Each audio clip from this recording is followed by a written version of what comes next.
El día de hoy vamos a presentarles el tema del ecocidio analizado desde una perspectiva del derecho internacional privado. Quienes presentaremos el día de hoy somos Jimena Zamora Mora, Ailín Murillo Víquez y Jimena Solano Acuña.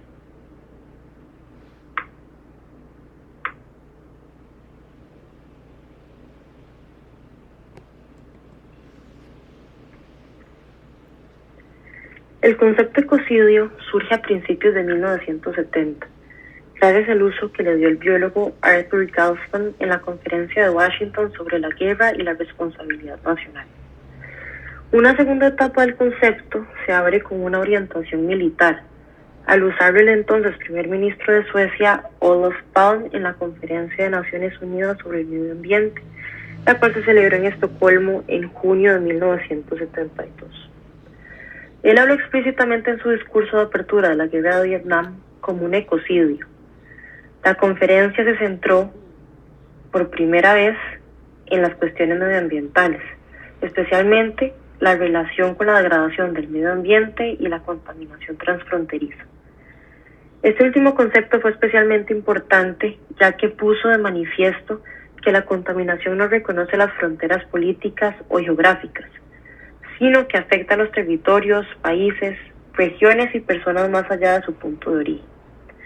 Asimismo, define el concepto como destrucción inmensa llevada a cabo por el bombardeo indiscriminado, el uso de retroexcavadores y herbicidas, como una ofensa a veces descrita como ecocidio que requiere atención urgente. Enfatiza que es de primera importancia que la guerra ecológica cese de inmediato. La relevancia que le da Palme a la guerra ecológica se debe al doble aspecto de destrucción ambiental de largo plazo, pero también de corto plazo, al hecho de que la acción tiene consecuencias en la población civil no necesariamente involucrada de manera directa en la guerra. Importante recalcar que otros jefes de Estado, como la señora Indira Gandhi de la India y el jefe de la delegación china, Tang Ke, también denunciaron la guerra de Vietnam en términos humanos y medioambientales. No obstante, el documento oficial de la conferencia no hace referencia al ecocidio. La conferencia creó el Programa de las Naciones Unidas para el Medio Ambiente, conocido como PNUMA, y 30 años después, en la Cumbre de la Tierra, Rio +20, los gobiernos reconocieron la necesidad de fortalecer el PNUMA como la principal autoridad medioambiental mundial que establece la agenda medioambiental global. La posibilidad de una ley que penalice el ecocidio también se debatió en los actos no oficiales que se celebraron paralelos a la conferencia oficial de la ONU, incluido el foro de Folkets, también llamado la Cumbre del Pueblo, donde se creó un grupo de trabajo sobre la ley de genocidio y ecocidio. Casi todos los movimientos populares y grupos de ONGs abordaron el tema, y en relación con ello se celebró una manifestación con 7,000 personas.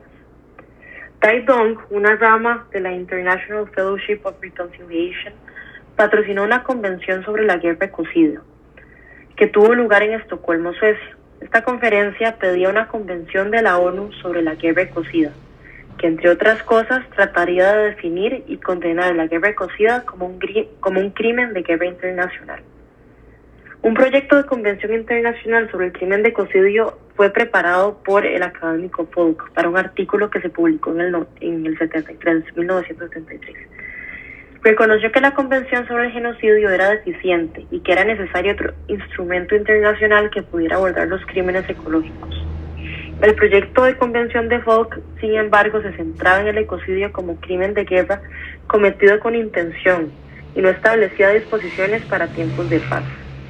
Aunque en ese momento el ecocidio no estaba definido jurídicamente, hubo mucho debate académico sobre lo que constituiría el delito, en particular sobre si la intención de destruir los ecosistemas era un elemento necesario del mismo.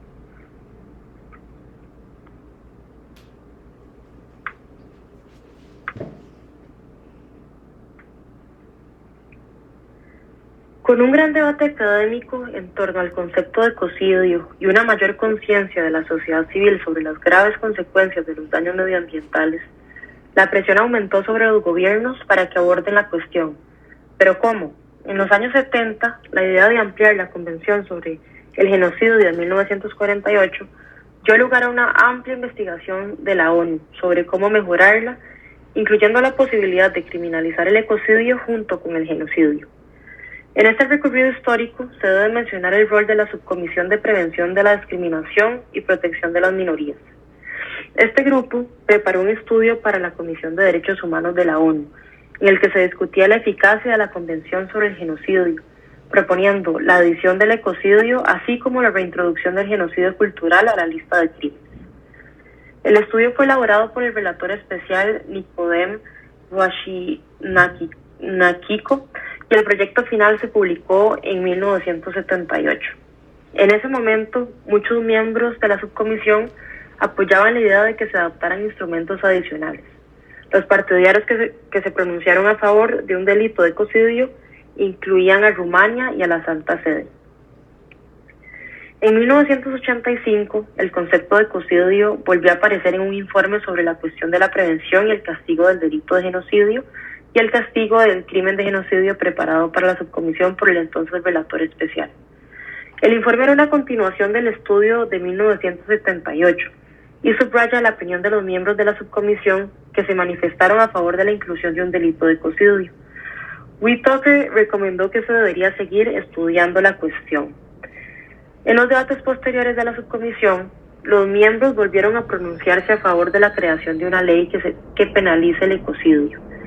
Un proyecto de resolución preparado para la Comisión de Derechos Humanos, presentado por el señor Jules Deschênes, juez del Tribunal de Apelación de Quebec, y el señor Shama Mubanga Chipoya, miembro de la subcomisión como parte de la revisión, incluía la sugerencia de Whitaker, que se mencionó previamente, sobre ampliar y profundizar el estudio de las nociones de genocidio cultural, etnocidio y ecocidio. Además, también se había preparado un proyecto de artículo sobre el genocidio cultural, aunque este no se adoptó. En el informe de la ONU sobre su 38º periodo de sesiones de 1985, no se hace referencia a cómo la subcomisión determinó finalmente el camino a seguir.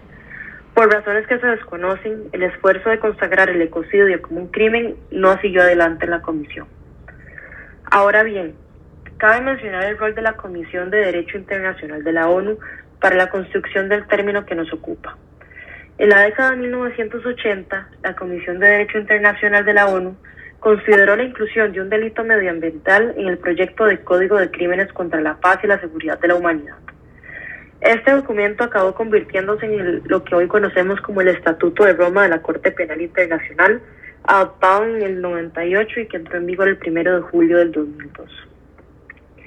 En julio de 2012, habían 121 estados parte en este estatuto jurídicamente vinculante a nivel internacional. Este estatuto codifica 4 crímenes internacionales: el genocidio, los crímenes de guerra, los crímenes contra la humanidad y los actos de agresión. El código estuvo en el orden del día de la Comisión de 1949 al 57 y del 82 al 96. El vacío en el tiempo surgió de las dificultades para definir el crimen de agresión y como resultado la Asamblea General propuso la redacción del código. El mismo se revisó entre el 82 y el 96. En el 82, el señor Dudu Thiam fue nombrado relator especial sobre el tema y su trabajo retomó la última adopción del código por parte de la Comisión del 54. La primera lectura comenzó en el 85 y la segunda y última lectura comenzó en el 92 y finalmente se adoptó en el 96. En total, Thiam emitió 13 informes antes de la adopción final del código en el 96 y 3 años después de su muerte se publicó. El periodo comprendido entre el 84 y el 96 resultó ser fundamental. Durante este tiempo se produjo un amplio debate de la Comisión sobre la inclusión en el Código de una ley relativa a los grandes daños medioambientales en el Código. El artículo 26 del Código establecía que el individuo que intencionadamente cause u ordene causar un daño extenso, duradero y grave al medio ambiente natural será condenado. Esto se ajustaba a la jurisprudencia y se correspondía con el artículo 19 de la parte primera del proyecto de artículos sobre responsabilidad del Estado, el cual trataba sobre daños intencionados y graves al medio ambiente. Entre el 84 y el 86, el examen de la inclusión en el Código de los actos que causen graves daños al medio ambiente llevó a algunos miembros a reabrir el debate sobre si el ecocidio era un delito intencionado. Las críticas se centraron en la inclusión del elemento de intención y en el hecho de que el proyecto final del artículo 26 no abordaba el delito medioambiental por su nombre, pues no contenía referencia alguna al ecocidio. A efectos del código, se eliminaron los borradores anteriores y el artículo 26 se redujo a daños intencionados y graves al medio ambiente. Después de añadir el elemento de la intención, los gobiernos de Australia, Bélgica, Austria y Uruguay criticaron la nueva redacción, reconociendo que el ecocidio en tiempos de paz es a menudo un delito sin intención, ya que se produce como un subproducto de la actividad industrial y de otro tipo. Sin embargo, la Comisión, en lugar de eliminar la referencia al elemento de intención del artículo, decidió eliminar el artículo 26 por completo. Las reacciones dentro de la Comisión al inicio de la retirada del artículo 26 solo se registraron en parte, pues la decisión no se basó en un acuerdo entre las partes. Las posteriores discusiones extraoficiales entre los miembros de la Comisión no lograron hacer avanzar el debate sobre el derecho del ecocidio. En 1995 se decidió al menos 2 veces celebrar reuniones informales para facilitar la consulta y garantizar un intercambio de opiniones verdaderamente franco. En consecuencia, en el 95, en la 47 sesión de la Comisión, se decidió establecer otro grupo de trabajo que se reuniría al de la 48ª reunión para examinar la posibilidad de incluir la cuestión de los daños intencionados y graves al medio ambiente en el proyecto del código. El grupo se reunió al comienzo de dicha sesión en el 96 para considerar esta inclusión mucho más limitada a los crímenes de daño ambiental en el código. Este grupo de trabajo emitió un informe sobre el tema titulado Documentos sobre crímenes contra el medio ambiente y en sus recomendaciones sugiere 3 cuestiones específicas. Primero, mantener los delitos contra el medio ambiente como una disposición distinta y separada. Segundo, incluir los crímenes medioambientales como un acto de crímenes contra la humanidad. Y tercero, incluir los crímenes medioambientales como un crimen de guerra. A pesar de este documento, ninguna de las recomendaciones fue seguida. Pero aún en el 96, en una reunión de la comisión, el entonces presidente decidió unilateralmente eliminar el delito de ecocidio como disposición independiente, a pesar del mandato del grupo de trabajo. Lo que finalmente se sometió a votación era mucho más limitado en su alcance. Lo único que quedaba por decidir era si incluir el daño medioambiental únicamente en el contexto de un crimen de guerra o incluirlo como un crimen de lesa humanidad, que sería aplicable en tiempos de paz. El resultado fue que el comité de redacción fue notificado solo para redactar el ámbito de aplicación, mucho más reducido de los daños medioambientales en el de los crímenes de guerra y no en el contexto de los crímenes de lesa humanidad. La exclusión de un delito de daños al medio ambiente en tiempos de paz fue repentina y la documentación sobre los motivos de este hecho no se sabe por qué fue que ocurrió. Finalmente, el artículo 26 fue eliminado por completo del código.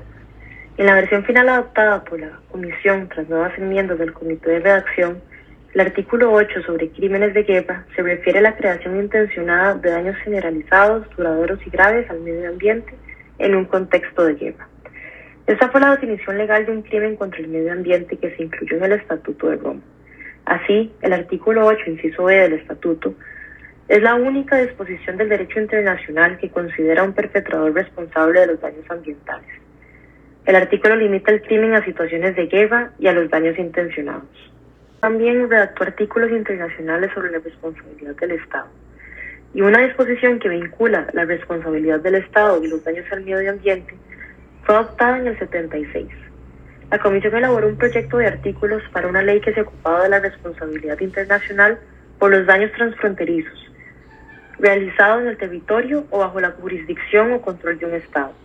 La responsabilidad por el daño transfronterizo fue ampliamente analizada por la Comisión, y el término daño transfronterizo pasó a referirse en gran medida a los daños causados al medio ambiente por sucesos como la contaminación del aire, el mar o los ríos, las consecuencias de la contaminación nuclear o los vertidos de petróleo.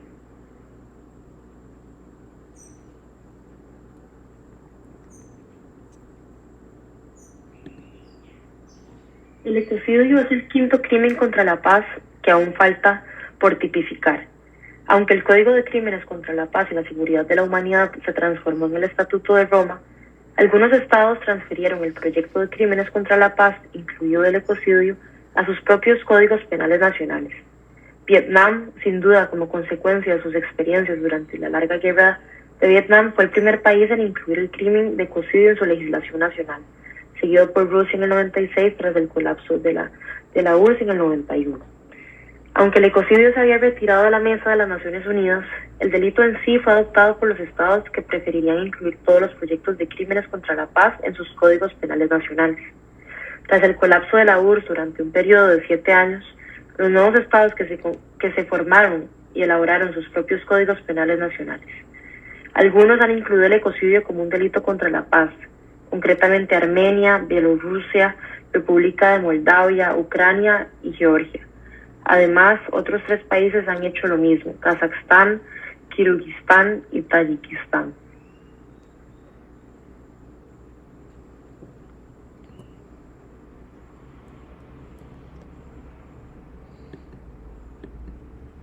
Ahora bien, habiendo finalizado el recorrido histórico, vale la pena definir qué se entiende como ecocidio. Y precisamente este término en sentido amplio es el daño masivo y la destrucción de los ecosistemas, es decir, un daño grave a la naturaleza de forma generalizada o a largo plazo.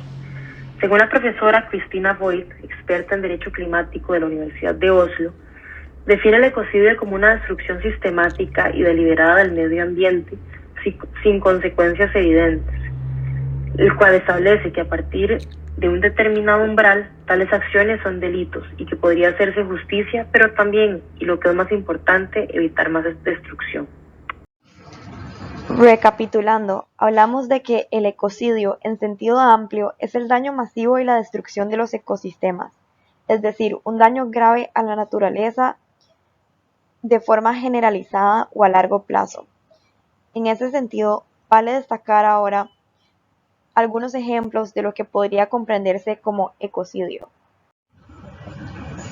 La clave para considerar un delito medioambiental como ecocidio está en el significado de alguna de las palabras que conforman la definición. En ese sentido, en el preámbulo se explica lo siguiente. Primero, que se entenderá por arbitrario el acto de imprudencia temeraria respecto de unos daños que serían manifiestamente excesivos en relación con la ventaja social o económica prevista.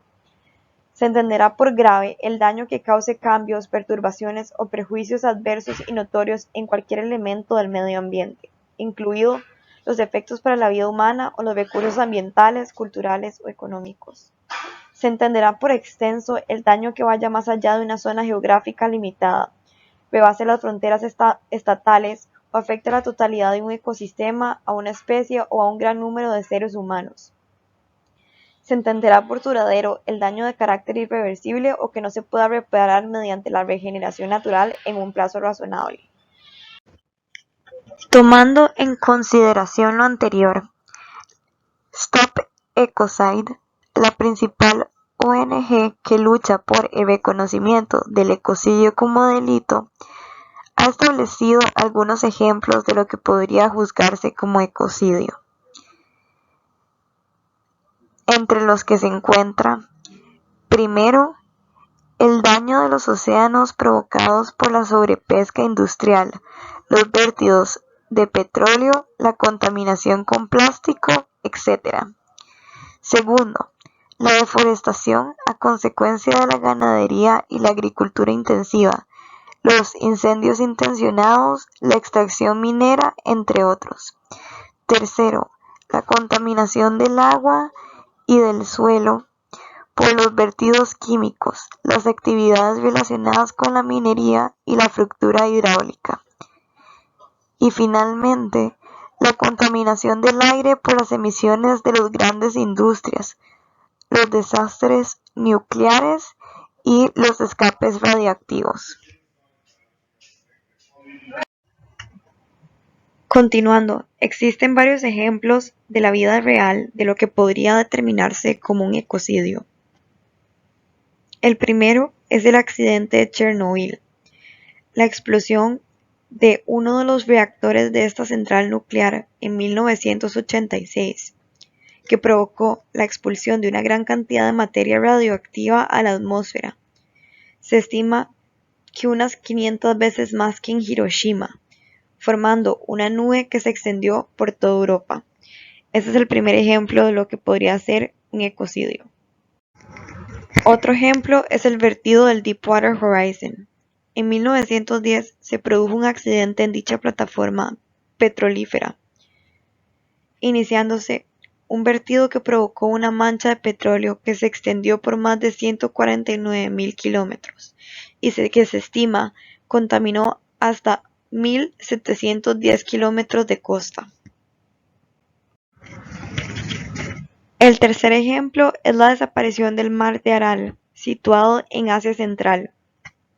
Esta es una de las mayores catástrofes medioambientales conocidas, ya que se trata de la sobreexplotación durante décadas del agua de los dos ríos que lo abastecían, el Sir Daria y el Amu Daria, dejando casi seco el cuarto mar interior más grande del mundo. Otros ejemplos similares son la sobreexplotación en el río Níger. Tras 50 años de extracción petrolífera sin control en el delta del río Níger, el agua ha quedado envenenada por los derrames y las cosechas en este momento no crecen. Así, los lugareños se encuentran prácticamente sin recursos en una zona que ya de por sí está empobrecida. También está el caso de las islas del plástico en el Pacífico, que también es conocido como el séptimo continente por su enorme extensión, que triplica el tamaño de Francia y que en este momento es el mayor vertedero oceánico del mundo, con 1,8 billones de trozos de plástico flotantes. Y no menos importante está el caso de la deforestación del Amazonas, el cual es considerado el pulmón verde del planeta, que ha perdido desde 1970 una superficie parecida a la de Francia debido en gran manera a la acción directa o indirecta de la ganadería y la sobreexplotación de la madera. Siguiendo con el tema de los ejemplos, hablaremos de la jurisprudencia actual y cómo la Corte Penal ha elaborado el tema del ecocidio. Al respecto, los casos puramente ambientales no encuentran un fácil acomodo en el ámbito internacional y suelen dirimirse entre los tribunales nacionales. Ahora bien, cada vez están surgiendo medios alternativos de solución y denuncia de daños ambientales que en algunas ocasiones simulan el funcionamiento de un tribunal internacional. Este ha sido precisamente el caso del Tribunal Internacional de Monsanto, conformado por 5 juristas de renombre internacional y con sede en La Haya.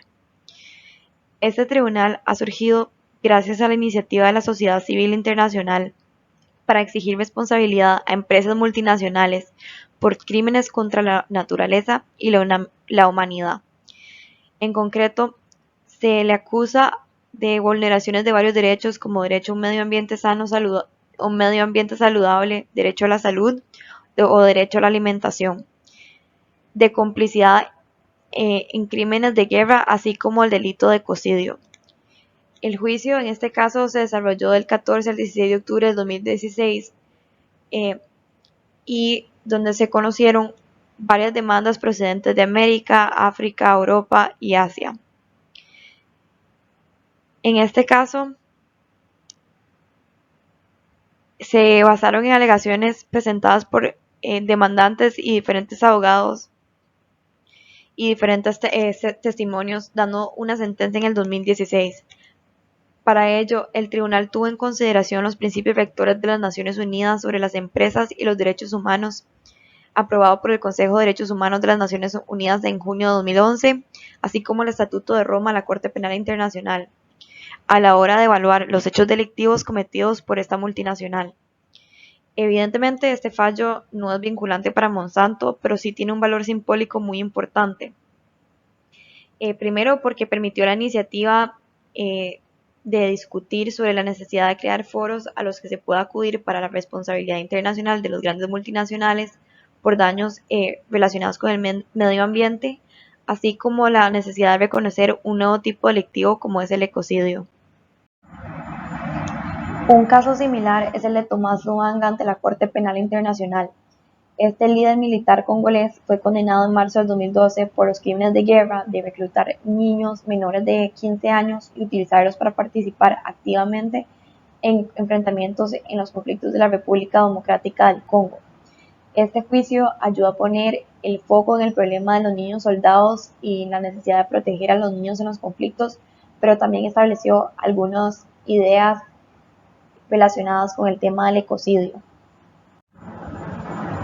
Por ejemplo, la Corte Penal interpretó que cuando el daño al medio ambiente sea un instrumento para exterminar alguna raza, etnia o realizar algún genocidio cultural, en el sentido de privar a una comunidad de su identidad étnica, cultural o provocar incluso su desplazamiento forzoso, podría dar pie a una posibilidad de invocar el ecocidio. Es decir, que pese a no ser ejecutado, la jurisprudencia del Tribunal Penal Internacional equipara el genocidio con el ecocidio y se refiere al término ecocidio como aquel crimen ambiental grave conceptualmente similar al genocidio. Se equipara la matanza de un grupo específico de la población con la matanza del medio ambiente. Entonces, en ese sentido es importante establecer su regulación y es importante empezar a interpretar como la posibilidad de incluirlo dentro del Estatuto de Roma.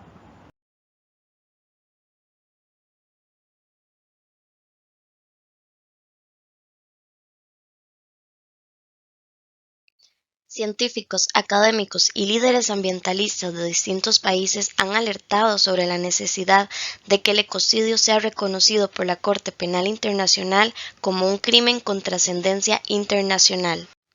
Como se ha indicado, a la fecha, el Estatuto de Roma en su artículo 5 contempla únicamente 4 crímenes, que son genocidio, crímenes de lesa humanidad, los crímenes de guerra y el crimen de agresión, el cual fue recientemente agregado a este estatuto.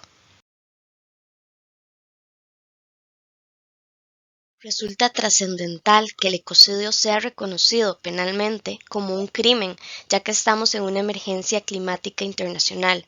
La destrucción del medio ambiente es lícita a nivel internacional y, sin embargo, los estados se rehúsan a tipificarlo, manifestando razones que se centran principalmente en no molestar a las grandes empresas, porque hay empresas altamente contaminantes que van a tener que modificar sus sistemas de producción.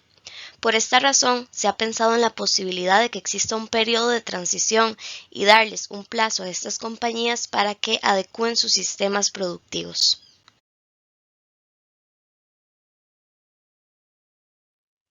El enfoque económico de crecimiento a toda costa es en gran parte lo que ha creado el nivel de ecocidio que estamos presenciando en la actualidad.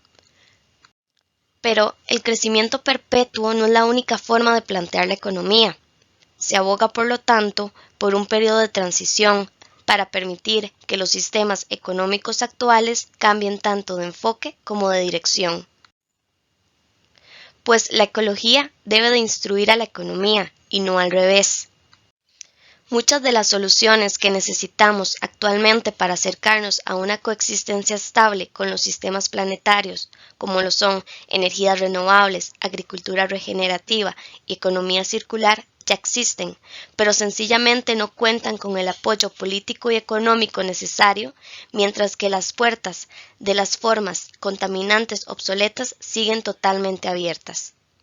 Cerrar esas puertas permitirá que se abran otras nuevas, pues no hay mayor estímulo para la innovación que un conjunto de parámetros claros. Y si los ecosistemas que sustentan nuestra actividad económica colapsan, nos enfrentaremos a algo mucho peor que una recesión.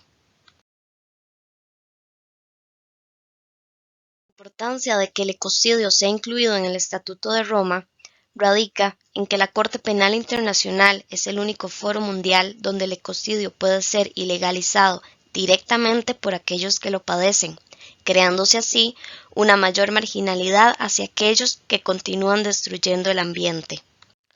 Por lo que a diferencia de simplemente demandar por la vía civil y como única consecuencia condenar al pago de una multa a las grandes corporaciones, quienes ya contemplan e incluyen esta posibilidad dentro de sus presupuestos, convertir el ecocidio en un crimen de guerra crearía un delito que conllevaría la detención, y por ello las personas responsables de actos o decisiones que provocan graves daños ambientales podrían ser sometidas a un enjuiciamiento penal.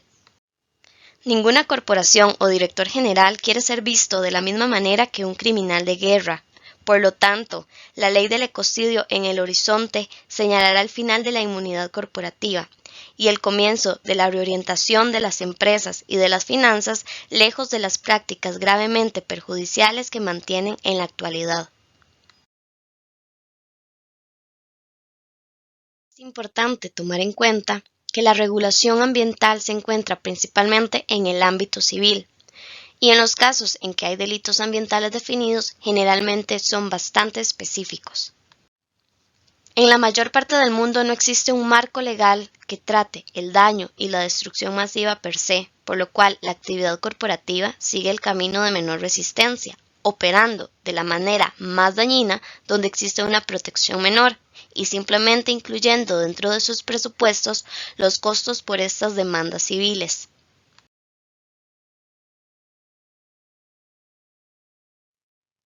Sin duda alguna, en el contexto actual, la comunidad internacional ha reconocido la importancia de la protección del medio ambiente como una problemática internacional, así como la lucha contra el cambio climático como una prioridad global contemplada en la Agenda 2030, que conlleva la necesidad de tomar medidas urgentes para contrarrestar los efectos adversos del cambio climático, que se constituye como una amenaza para el bienestar de la humanidad y que pone en riesgo su sostenibilidad a largo plazo.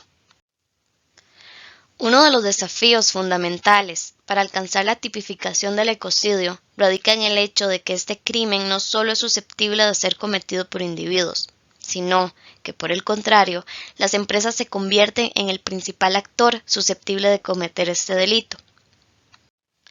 Es por esto que hay que tener en cuenta que el Estatuto de Roma no ha incluido la posibilidad de sancionar a las empresas como sujetos pasivos de crímenes internacionales, pero además, el tema de la responsabilidad internacional de las empresas es uno de los debates más álgidos de la comunidad internacional en este momento. Esto debido a que hay intereses económicos en juego y al hecho de que la doctrina aún no ha reconocido a las empresas como sujetos de derecho internacional.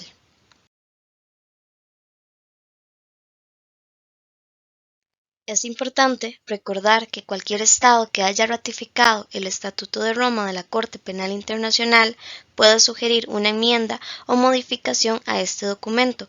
Actualmente hay 123 Estados parte del Estatuto. La fundación holandesa Stop Ecocide convocó a un panel independiente de expertos para elaborar la definición jurídica del ecocidio. Con la propuesta ya redactada, ahora la Fundación pugna para que sea tomada en cuenta para reconocer por fin el ecocidio como un crimen de trascendencia internacional. En su propuesta, este panel independiente recomienda la adición de un párrafo preambular del tipo penal y de los elementos del crimen de ecocidio en el Estatuto de Roma, y hace constar la necesidad de reformar consecuentemente las reglas del procedimiento y prueba y los elementos de los crímenes de la Corte Penal Internacional. De acuerdo con integrantes del panel, el objetivo principal de la reforma es ampliar la jurisdicción de la Corte Penal Internacional para que ésta pueda pronunciarse sobre los daños ambientales que se generan en tiempos de paz o fuera de un contexto de conflicto armado. Para la admisibilidad de esta propuesta de reforma al Estatuto de Roma, es necesario que en la próxima Asamblea Anual de la Corte Penal Internacional, la mayoría de los presentes y votantes estén de acuerdo en que la enmienda al Estatuto pueda entrar en consideración. Y para que esta enmienda se adopte, se requiere que una mayoría de al menos 2/3 de los Estados parte, que actualmente serían 82 de los 123 Estados parte, estén a favor. Es probable además que tenga lugar en una conferencia especial para la revisión del crimen, en la que se debatirá y acordará el texto final de la enmienda entre los Estados parte.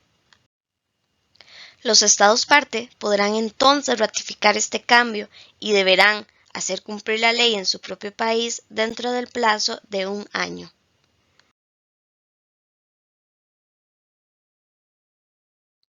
Como consecuencia de esto, el ecocidio se convertirá en un delito en los países que lo hayan ratificado. Además, en virtud de los principios de la jurisdicción universal, cualquier nación ratificante puede, en su propio territorio, detener a un no nacional por un ecocidio cometido en otro lugar, siempre que se considere el delito como suficientemente grave.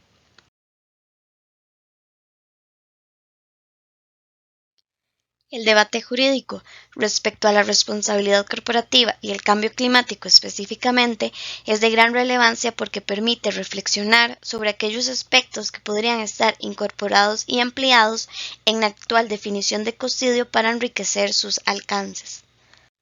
La responsabilidad corporativa es todavía la gran ausente en la penalización por la destrucción ambiental. Su reconocimiento implicaría una nueva evolución y una nueva ampliación en la aplicación del delito de ecocidio, que puede ser considerado un paso más hacia la criminalización de los grandes responsables de la crisis climática. La inclusión de la responsabilidad de las empresas en el texto de la definición de ecocidio podrá reforzar eficazmente los casos de litigio climático contra actores privados. Por lo tanto, esto debe convertirse en una prioridad en un contexto en el que los litigios sobre el cambio climático basados en derechos humanos están creciendo a un ritmo muy rápido en todo el mundo. Por lo tanto, esto podría ser considerado como una herramienta para avanzar en la acción climática, promover el cambio social y detener los actores ilícitos de destrucción del medio ambiente y las alteraciones del clima causados por los estados, las empresas multinacionales y los actores financieros.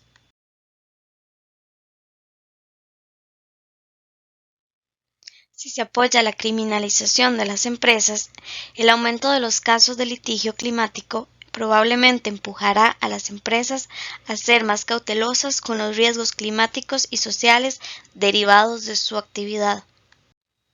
Inscribir la responsabilidad de las empresas en la ley también permitirá a los jueces nacionales e internacionales interpretar la ley a favor del medio ambiente, al fallar en contra de los actores privados y obligarlos a proporcionar una reparación adecuada a las víctimas afectadas por los desastres ambientales inducidos por el hombre.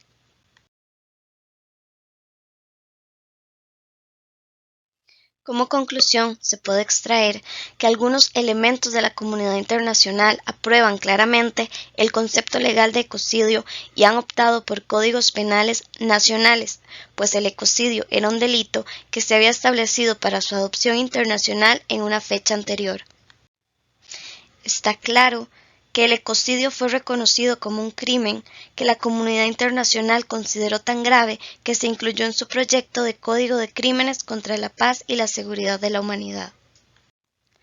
Este documento demuestra que gran parte del trabajo de fondo necesario para desarrollar la ley de ecocidio ya se ha realizado.